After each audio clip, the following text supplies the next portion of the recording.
السلام عليكم ورحمة الله وبركاته. تحياتنا لكل متابعي قناة محمد الحشاش عاشق الكيان في كل مكان وزمان. حلقتنا مليون مبروك. الأهلي يتربع على عرش الدوري بالفوز على المصري 1-0 وتعادل الزمالك مع بيراميدز 1-1. وأخيرا يحيى عطية الله بقميص الأهلي وبند خطير في التعاقد. مرتضى منصور يكشف حقيقة توليه رئاسة مجلس بيراميدز. مدرب بيراميدز: مباراة الزمالك كانت صعبة وأنا أفعل مثل جمهور الأهلي. قبل ما نبدأ حلقتنا فضلا وليس أمرا تعمل لايك للفيديو ومشاركة للقناة وتعلق بذكر الله، وعلى بركة الله نبدأ حلقتنا. الأهلي يهزم المصري 1-0 ويخطف صدارة الدوري من بيراميدز. الأحمر يصل للانتصار 16 ومباراة تفصله عن معادلة رقم جوزيه. وسام أبو علي يواصل مطاردة مايلي على قمة الهدافين و13 نقطة تفصل المارد الأحمر عن التتويج بالدرع.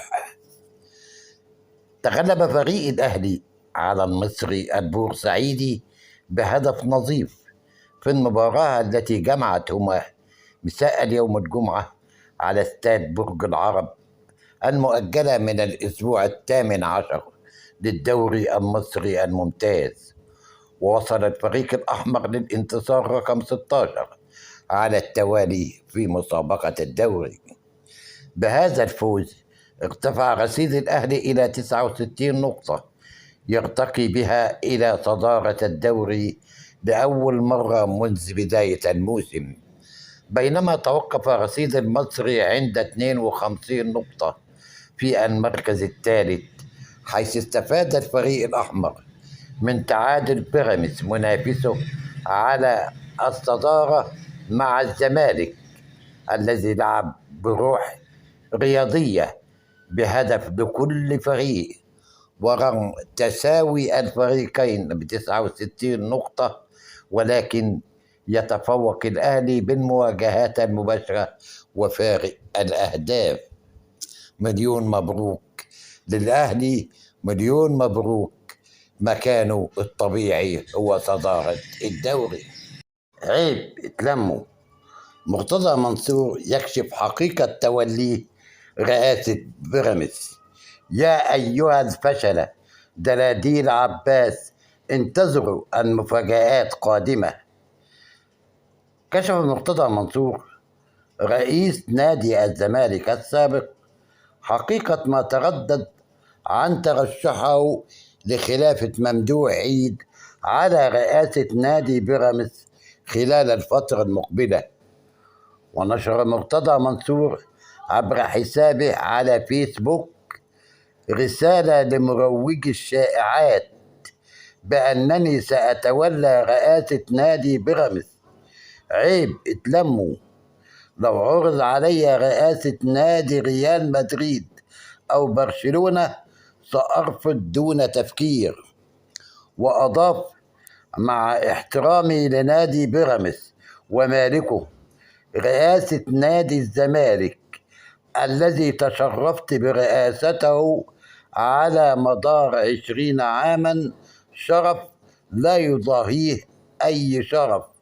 لذلك لو عرض علي أن أكون رئيسا لأمريكا أو الرئيس السابق لنادي الزمالك سأظل أحتفظ بهذا اللقب حتى لو سابق طوال عمري. وأتم كفى إشاعات كاذبة لا وجود لها إلا في خيال المرضى ومن يطلقها. ويا أيها الفشلة دلاديل عباس، انتظروا المفاجآت قادمة.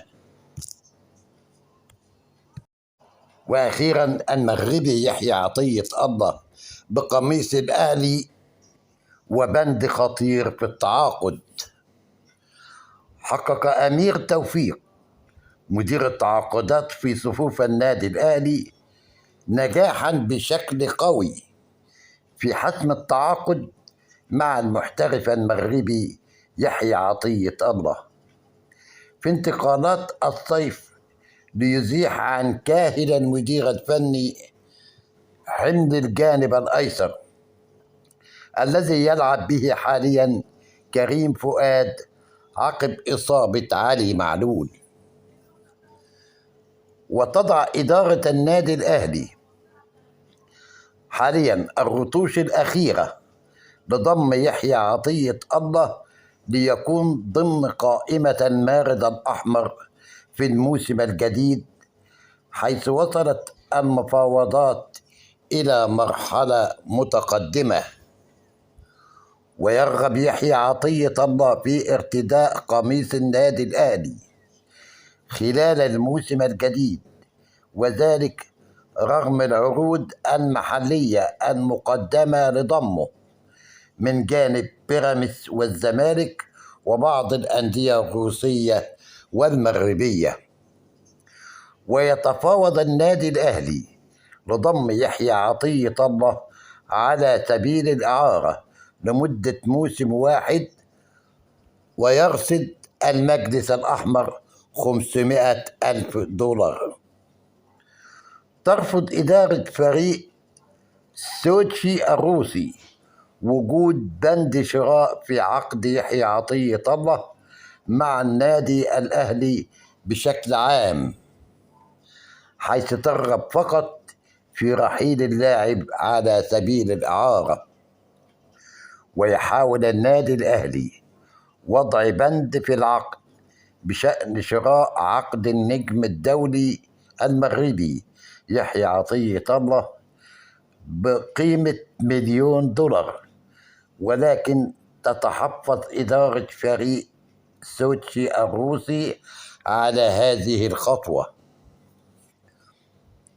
يجيد يحيى عطية الله المشاركة في العديد من الخطوط، سواء في مركز الظهير الأيسر أو الجناح الأيسر أو مركز المساك. واتجه النادي الأهلي للتعاقد مع ظهير أيسر جديد، وذلك بعد تعرض المحترف التونسي علي معلول إلى إصابة في وتر إكليس، واحتياج اللاعب إلى بعض الوقت من أجل العودة والمشاركة.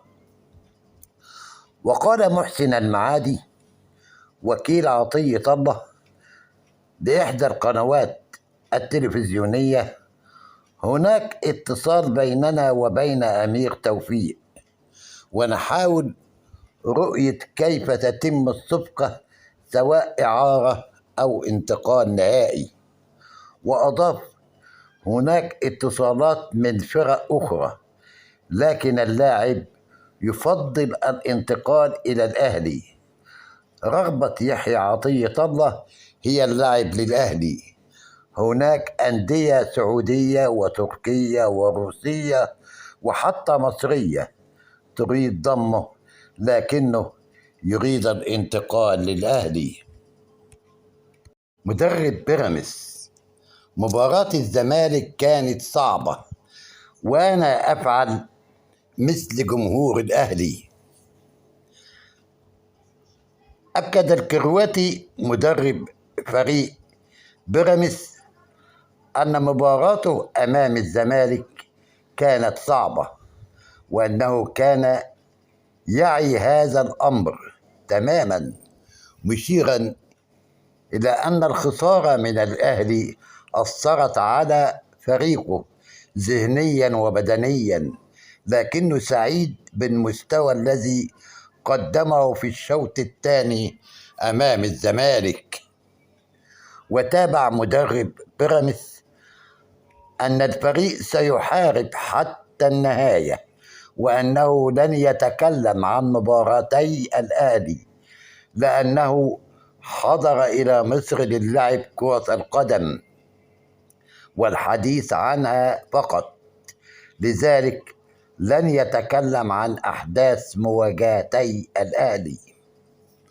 وعلق المدرب الكرواتي على طريقته في إدارة المباريات، وحول هل عصبيته سببا في توتر اللاعبين، قائلا: الموضوع ليس سهلا، ودوري أن أقوم بتحفيز اللاعبين، وانظروا إلى جمهور الأهلي كيف يدفع فريقه للفوز، وأنا أعمل كمشجع لبيراميدز، لذلك أقوم بتحفيز اللاعبين بهذه الطريقة في المنطقة الفنية وغرف الملابس.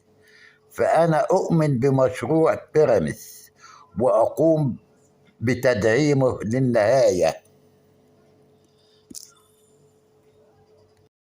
وتعادل الزمالك مع بيراميدز بهدف لمثله في المباراة التي أقيمت بينهما باستاد القاهرة ضمن مؤجلات الجولة 18 لمسابقة دوري نايل، ليقتسم الفريقان نقاط المباراة، وليرتفع الفريق الأبيض رصيده إلى 50 نقطة في المركز الخامس، بينما رفع الضيوف رصيدهم إلى 69 نقطة في المركز الثاني.